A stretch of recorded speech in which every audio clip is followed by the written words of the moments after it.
Hello, I'm back, and today's video topic is I spent $400 on an influencer course. Okay, this was 6 years ago, maybe? Let's rewind. It was 6 years ago. It was more towards running a blog, a travel blog specifically. I was really into travel blogging, travel influencing. I had an Instagram page. And in the moment, I was like, this is amazing. I'm learning so much. But now that I'm on my financial wellness journey, we'll call it that, I've been doing some reflecting and I feel like I was bamboozled. Because let me explain.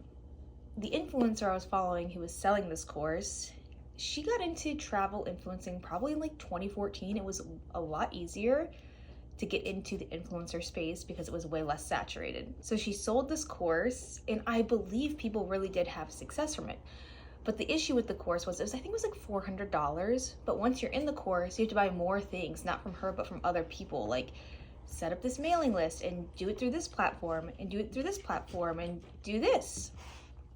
We have a visitor. Where was I? So in the moment, it seemed like a great idea because I was learning. But again, looking back, I'm thinking how much money I spent trying to keep up with being an influencer. I specifically wanted to do travel influencing. I've always loved staying in like boutique hotels and going to nice restaurants. But the thing is, to run a blog and an Instagram, you have to keep spending money. And like in my head, I'm like, well, eventually I'll get paid to do this. And I got a few like discounts. Sometimes I would get free items, nothing that would make up the difference of spending X amount of dollars at hotels and restaurants and airline tickets. And I hope this doesn't come across as like, I'm jealous it never happened for me. That's not the point. I'm on my financial wellness journey. Look, I've been doing so much reflecting on all the spending I've done and why I've done it.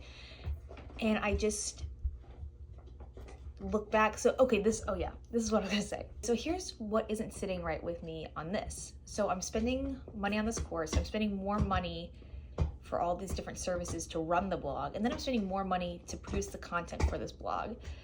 And meanwhile, the girl who I bought this from, she went on to make like a 6-7 figure business out of like selling this course, which is great for her. She was living a really lavish lifestyle. I liked following her and seeing what she was up to running this course and this business.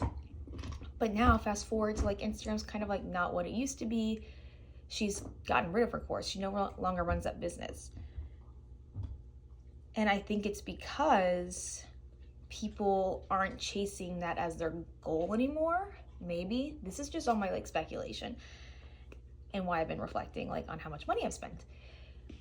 But here's what worries me too is people are spending money to keep up with influencers who may want to be an influencer, but it's like a hamster wheel. Like it never stops. Like you just have to keep spending money to keep up with the digital Joneses if you want to be an influencer. And I'm at this point now that I'm trying to pay off my credit cards. I've paid off $13,000 of credit card debt. I'm so close to being credit card debt free. I just cannot believe how much money I spent trying to be this like travel influencer / blogger.